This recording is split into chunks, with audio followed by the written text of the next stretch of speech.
नमस्कार। आज हम सब मिलकर एक बहुत ही खास सफर पर निकलने वाले हैं और ये सफर कहीं बाहर का नहीं है, बल्कि हमारे अपने अंदर का है। हम ये समझने की कोशिश करेंगे कि कैसे एकांत या अकेलापन हमें खुद से मिलाता है और हमें आत्मज्ञान के रास्ते पर ले जा सकता है।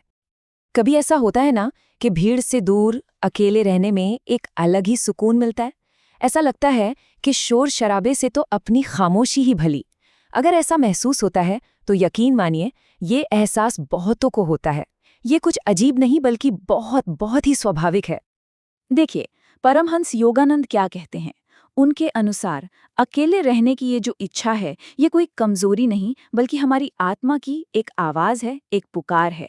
ये एक तरह का इशारा है कि अब बाहरी दुनिया की भागदौड़ से थोड़ा हटकर अपने अंदर झांकने का वक्त आ गया है। तो चलिए इसी बात को आगे बढ़ाते हैं। सबसे पहले समझते हैं कि एकांत का असल में आध्यात्मिक मतलब क्या है और ये हमारी आत्मा की आवाज कैसे बन जाता है।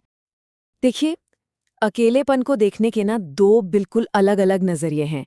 एक है सामाजिक नजरिया, जो कहता है कि अरे जो अकेला रहता है वो या तो असामाजिक है या शायद दुखी है, टूटा हुआ है। लेकिन एक दूसरा नजरिया भी है, आध्यात्मिक नजरिया, और वो कहता है कि ये कोई कमी नहीं बल्कि एक गहरी आत्मिक यात्रा है, खुद से जुड़ने का पहला कदम। योगानंद जी का ये मानना था कि जो लोग एकांत पसंद करते हैं वो असल में एक बहुत गहरी खोज में होते हैं। वो जिंदगी के उन बड़े सवालों के जवाब ढूंढ रहे होते हैं जो भीड़ में नहीं मिलते। ये एक ऐसी यात्रा है जो बाहर नहीं बल्कि दिल और आत्मा के लेवल पर होती है। और सच तो यही है ना कि पूरी दुनिया को जीतने निकल पड़े उससे पहले खुद को जीतना कितना जरूरी है। और खुद पर ये जो जीत है, ये विजय सिर्फ एकांत और शांति में ही मिल सकती है। तो एकांत के बाद जो अगला पड़ाव आता है वो है मौन का, जिसे अक्सर कहा जाता है ईश्वर की भाषा। इस मौन और अंदर की समझ के बारे में महान संत कबीर दास ने सदियों पहले ही बता दिया था। वो कहते थे कि मोटी मोटी किताबें पढ़ने से कोई असल ज्ञानी नहीं बन जाता। कबीर के हिसाब से सच्चा ज्ञान किताबों में कहाँ, वो तो प्रेम और अनुभव में मिलता है। मतलब जब हम बाहरी शोर शराबे से हटकर अपने अंदर के प्रेम को महसूस करते हैं, तभी हमें असली ज्ञान मिलता है। कबीर का ये दोहा तो कमाल का है। कितनी खूबसूरती से बताता है कि जिसे हम बाहर ढूंढ रहे हैं वो तो हमारे अंदर ही छिपा है। जैसे तिल के अंदर तेल होता है और पत्थर के अंदर आग, वैसे ही ईश्वर भी हमारे भीतर ही है। बस जरूरत है तो जागने की, अंदर देखने की। तो इसका मतलब क्या हुआ? यही कि बाहर मंदिरों और मस्जिदों में खोजने से पहले हमें अपने अंदर झांकना होगा। असली खोज तो भीतर की है, जहां सारी शक्ति और सारा ज्ञान छिपा बैठा है। और देखिए, यहाँ कबीर और योगानंद की बातें कैसे एक हो जाती हैं। भीतर की उस आवाज को सुनने के लिए मौन का होना बहुत जरूरी है। जब तक हम शांत नहीं होते, हम अपनी आत्मा की आवाज सुन ही नहीं सकते। अच्छा, तो एकांत और मौन से जो शांति मिलती है, उसका हमारे कर्मों पर, हमारे रिश्तों पर क्या असर पड़ता है? इस सवाल का जवाब हमें मिलता है श्रीमद् भगवद गीता में। गीता का ये श्लोक शायद सबसे ज्यादा जाना पहचाना है। इसका सीधा सा मतलब है, हमारा अधिकार सिर्फ कर्म करने पर है, उसके फल पर कभी नहीं। बस अपना काम करो, फल की चिंता या उम्मीद मत करो। और जब हम इसी सिद्धांत को अपने रिश्तों में उतारते हैं तो समझ आता है कि सच्चा प्यार क्या है। बिना किसी उम्मीद के देना, बिना कुछ वापस पाने की चाह रखना, यही तो सच्चा प्रेम है। क्योंकि उम्मीदें ही तो अक्सर रिश्तों में तनाव पैदा करती हैं।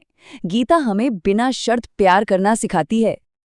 गीता हमें कुछ बहुत ही प्रैक्टिकल सूत्र भी देती है। पहला, जैसा हमने कहा, बिना उम्मीद के काम करें। दूसरा, सबके साथ एक जैसा व्यवहार करें, कोई छोटा बड़ा नहीं। तीसरा, जब गुस्सा आए तो चुप हो जाएं, क्योंकि गुस्से में निकले शब्द रिश्तों को हमेशा के लिए बिगाड़ सकते हैं। और चौथा, सुख हो या दुख, दोनों में शांत और स्थिर बने रहें।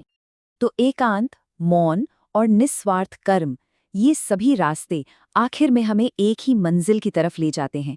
और वो मंजिल है आत्मज्ञान, यानी खुद को जानना। तो इस पूरी यात्रा का सार क्या है? यही कि योगानंद के मुताबिक एकांत में खुद से जुड़ें, कबीर की तरह मौन रहकर अपनी आत्मा की आवाज सुनें, और गीता के दिखाए रास्ते पर चलकर निस्वार्थ कर्म करें। ये तीनों रास्ते मिलकर हमें एक ही सच्चाई तक पहुंचाते हैं, अपने असली स्वरूप को पहचानना। परमहंस योगानंद का ये कथन, आत्म ध्यान की ताकत को दिखाता है कि जिसने एकांत में खुद को जान लिया, उसे फिर दुनिया की कोई चीज, कोई भ्रम डिगा नहीं सकता। वो हर हाल में स्थिर रहता है। योगानंद, कबीर और गीता, इन सब ने हमें रास्ता तो दिखा दिया है। अब सवाल ये उठता है कि इस भीतरी यात्रा को शुरू करने के लिए हमारा पहला कदम क्या होगा? क्या ये 5 मिनट की खामोशी होगी, या बिना किसी उम्मीद के किया गया एक छोटा सा अच्छा काम? इस पर विचार जरूर कीजिएगा।